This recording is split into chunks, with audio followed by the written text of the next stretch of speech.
Yep, this is Jesse the Governor Ventura.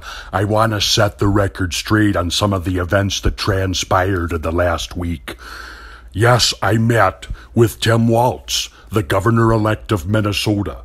Now, the mainstream media, they said that I showed up looking like someone emptied an air filter. Here's what happened.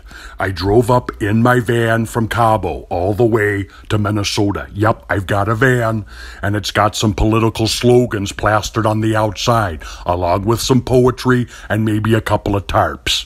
I parked the van on the lawn of the state capitol in St. Paul, and I was blasting my Jimi Hendrix 8-tracks. That's my prerogative as a former governor of the state.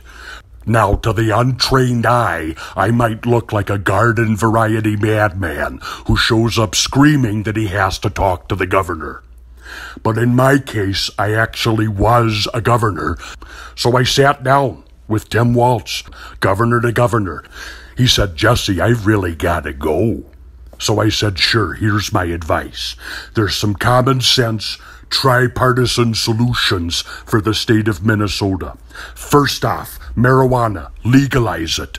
Not just medical marijuana, not just recreational marijuana. I'm talking about reckless, daytime, on-the-job use of all cannabinoids and hallucinogenic substances.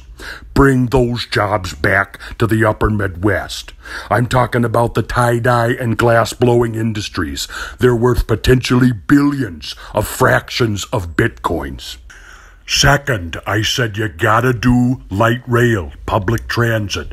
That was arguably my only accomplishment in office. Go big. Try a subway to Duluth with one stop in Moose Lake. Build a streetcar trolley that goes to Winnipeg, but it only goes one way. When you get up there, you've got to find your own way back. Build a high-speed bullet train inside the Mall of America. And he said, "Jesse, time's up." And I said, "You're dead to me." He had me escorted out. So yeah, well, that's what happened.